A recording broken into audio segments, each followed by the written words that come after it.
Welcome to the Straight Red Card, where today Brett and I are going to take on the USA versus Argentina friendly. And I'm going to start out, number one, Brett, by congratulating the Butler Bulldogs down there in downtown Indianapolis for making the Final Four. All right, guys. But that, yeah, awesome stuff. They don't have to worry about playing Duke at least. We'll put it that way. Thank God. Yeah, bye-bye, Duke. But I'm going to start with the U.S. game by saying this. I want to know personally who the idiot was during the supposed moment of silence there in New Jersey, unclassy New Jersey, because it wasn't really a moment of silence at all. In fact, there were people chanting and ranting throughout the whole moment of supposed silence for the Japanese people who just undertook. It was a catastrophe, really. I mean, people are dying. And that's kind of what the point I wanted to make to that jerk-off who decided he had to yell, "Konnichiwa, mother effer," during the moment of silence. Hey, people are dying, asshole. This isn't the New Jersey Shore. Show some freaking class. You know, I had enough to be pissed off. I mean, there are certain aspects of this game that I had to be pissed off about anyways. And I skipped through all that intro, and I didn't hear that. Yeah, thank God for you, huh? Oh, that gets me going. I mean, seriously, that's ridiculous. Friends of ours, Brett, who wrote me during that and said, "Can you believe that moment of silence wasn't even a moment of silence?" But let's get beyond that. If anyone ever says we should keep playing a 4-2-3-1 or a 4-5-1 again, Brett, I think I'm going to lose my freaking mind. How clogged and lifeless, how hopelessly defensive and inept could we possibly look in the first half? Well, and you know what's going to be funny is because people are going to bring up, well, if Stuart Holden was in there, it'd be something completely different. But you know what? It wouldn't be. It wouldn't be. It wouldn't. Ultimately, the way I looked at that first half is we played a 9-0-1. A 9-0-1. I mean, we had no pressure in the attack. There was times in the entire match, in the first half, that I saw all 9 players outside of Josie. Josie was pushed up a little further, but all 9 in a straight line along our 18. Yeah. Looking to push that offside trap. Not necessarily trying to push that offside trap, but it was a straight line. I mean, I understand the idea of giving Argentina some respect, but you know what? Don't give them so much respect that we're sitting 9 people in the defense, and they're just dribbling, passing, and taking shots left and right. It is what we did. And, you know, the thing about this, and I hope Bob Bradley doesn't listen to any of these people, and we've been talking about it for so long, I am sick and freaking tired of hearing about how 4-4-2 is such a boring formation. When did 4-4-2 become such a frickin' boring formation? When did a 4-4-2 become some sort of standard boring formation? It's not a freaking boring formation. If it works for your lineup and the people you have playing on your team, that's what the hell you play. And I'm sick of listening to all this 4-2-3-1 and 4-2-3-1 and 4-5-1 garbage. Now, we managed to clog up the middle so much in the first half on defense that when we actually got possession, we were standing right next to one another. It's like 2 or 3 feet from one another. We couldn't figure out how to get it out of our own half. And you think Josie Altidore can play all by himself up top? Come on! How many times do we have to do this, Brett? You know, nothing against Josie. I don't think he's the target striker that we want in a 4-5-1. Quite frankly, I don't think we've ever had a striker that could purely play a 4-5-1. McBride was the closest, Nothing against Josie. Yeah. I thought in the first half, quite frankly, he had nobody to work with. There was nobody up there with him. I mean, harped on him, saying, "Oh, he's trying to take on 3 men at once. He can't do that at this level." I'm like, bull. He had nobody to work with. And you know what? You were just praising Messi on taking on 3 of the U.S. defenders. You're so right. Listen, Josie got the ball up top, and yes, of course, there were occasional times where maybe he had an opportunity to pass it off a time or two, but honestly, everybody was back playing defense. Josie got the ball up top, and then how long does a guy have to wait to get back up? and he had to wait way too long. You can't ask a guy to wait and hold the ball that long. Especially against such quality competition. I mean, the whole idea of playing 5 across the midfield was that maybe Dempsey and Donovan could get some opportunities to get upfield, and it would look on offense like a 4-3-3. And there were occasions in the first half where that accidentally happened. But it wasn't something that they worked upfield into a 4-3-3.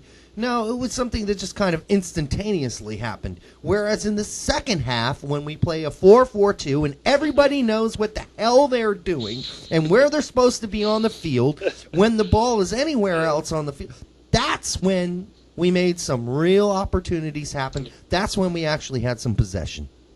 I gotta applaud the chemistry that we're starting to see between Altidore and Agudelo. They're holding it up. They're passing off each other and opening up spaces. I mean, it was a completely different game when we switched back to a 4-4-2. Argentina, collapsed. Yeah. It was amazing to watch. I mean, they still had a couple of instances where they had the magic there. But they knew they had a competitor in the second half. The first half, It was a joke to them. It was a joke. It was a joke to them. They were like playing Barcelona against, some bottom-level Spanish team. It was a joke. It really was. Not trying to get stagnant, but the fact of the matter is that the 4-5-1 or any variation of that does not work. Let's tune in to reality here and quit pretending that 4-4-2 is something boring and stale and old and ugly, because it's not. Because once you put 2 guys up top who can actually function together, it actually can make sense, especially when you have 2 guys in the middle who know what the hell they're doing, and it really it freed up Dempsey and Donovan down the wings as 2, and it really, the responsibility for the center midfield between the communication between Bradley and Adu was so much better than when you had Adu, Jones, and Bradley all flip-flopping around and trying to figure out where they should be on the field. Well, guess what? When you give 3 guys the responsibility for center midfield, sometimes no one takes responsibility for midfield, and that's what happened in the first half, and frankly, Jones looked lazy to me. I think the fact that there were 3 center midfielders and there was that confusion really played a toll on this. Yeah. I mean, there were instances where Jones played well, and then there were instances where Adu played well, and there were instances where Bradley played well in the first half, and then there are instances where they were just not there. They were not present. Once we swapped back to that 4-4-2, it really did solidify what role they're supposed to have. Ultimately speaking, I don't think anybody really played poorly. I mean, we saw Jones come out and Spector come out. Yeah, Spector played like crap though. Jones was lazy. Well, to be frank, I think the formation against Argentina really made Spector look like crap. I don't think he necessarily played like crap. Mm-hmm. He had a lot of crap coming at him. I mean, Bradley looked like crap in the first half with that formation, but look how good he looked in the second half. He looked great. That's our point. Yeah. I mean, the 4-5-1 does not work. When Man United plays a 4-5-1, you compare it to the way our 4-5-1 looks. Our 4-5-1 is jam-packed in the middle. We just don't listen. Man United is a massively skilled team. They can play a 4-5-1. They can tap it around at close range and get the hell out of defense and get the transition into offense. Well, we simply don't have that ability. We're not Man freaking United. No, okay, we need to understand the skills we have and the players we have. Dempsey is a fantastic player. He showed the heart of a lion in this game. That guy. He was all over the place, and he was fighting for every ball, and so was Donovan on the wing. Mm-hmm. I had so many times, even in the 4-5-1, they had to be pinching in to help on defense. Mm-hmm. When you're playing a 4-5-1, your wingers have to come in and help on defense? Well, then you're not playing the 4-5-1 the way Man United plays it, because your wingers in Man United's 4-5-1, they don't have to come pinching into the box to help out on defense. They're out on the wings waiting for the opportunity to spring the counterattack. Well, we didn't have that tonight. No, and, the one thing I liked about the second half especially is the inclusion of the 2 subs that we had. Great. You had Juan Agudelo, and you had Chandler. Yes. Both of which contributed both of which have shown that they deserve more looks. Once we went to the 4-4-2, Chandler was able to go in there and impress. Yep. I liked his crosses. I liked how he attacked. Chandler, God, you got to love the kid, just sprinting up and down the line, throwing in some great passes and crosses. You know, Spector couldn't do that in the first half, maybe because of the formation, but still, Spector showed a lot of, I'm not sure where the hell I am on this field right now. Spector allowed Dempsey in the first half. You know, he ran down the line in the first half and left Dempsey all on an island, all by himself, with no one to pass back to, and Dempsey lost that ball, and we almost had a goal scored on us because of that.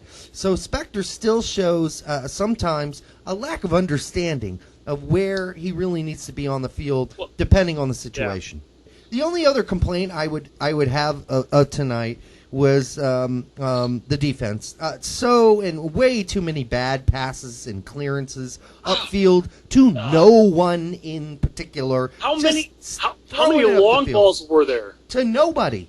I couldn't even understand it half the time because there was no one around them. They had time to think, and yet they just chucked it up the field to absolutely nobody. Look. And I'm hoping eventually the new generation, you know, with Ream and maybe Opara or whomever steps into place, even if it's Voss or even Gonzalez to an extent, maybe we'll start finding some center backs who can literally pass the ball out, distribute it, rather than having to boom it for that counterattack. Nobody ever said that Bocanegra, Gooch, Demerit had vision, because they don't. They're not vision defenders. They're not the kind of guys they're going to pick up their head and find somebody down the field. However, you have to give credit for Bocanegra on something that he is very good at, and that's corner kicks. And when my God! Yeah, I mean his header. For any set place, period. Yeah, I mean Bocanegra's just awesome. He showed it through his days at Fulham.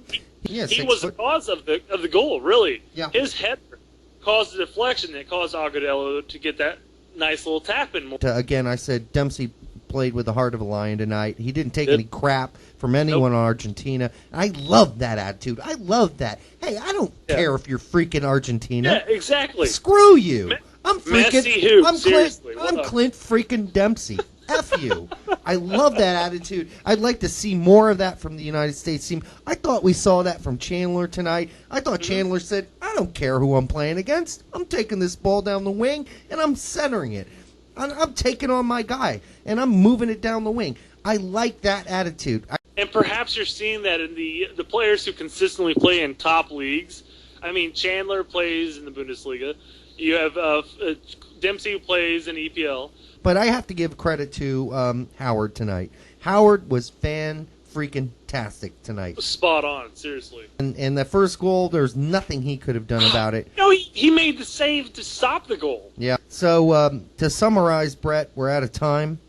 2 strikers, yes. 1 striker, no. Ooh. Can we stop this freaking conversation, please? We can go into more depth as far as the game goes, but we talk about the formation all the time. Why? You want to know why, Brett? Because too many people are playing their PlayStation 3s and their FIFA 2011 and their FIFA 2010. USA beat Argentina 3-1 in FIFA. And they think that they can manipulating formations on their little game stations is the same as manipulating their formations in real life. Well, it's not, folks. It's not. You got to know what the hell you're doing, and in the formation, you have to know. You have to be familiar with it. You have to understand it, and you have to have the players to make it happen. 4-4-2 is not boring, and it's not a snore formation. It can actually be, hey, just look at the second half, folks. Did you like the second half, or did you like the way we played in the first half? You pick. If you want to see more of what we did in the first half, then we'll just keep playing 4-2-3-1 or 4-5-1. Or we can play what we played in the second half, and you're going to have a more enjoyable time. That was a good way to end it. Yeah, all right. Good night to everyone. We'll check you next time at the Straight Red Card.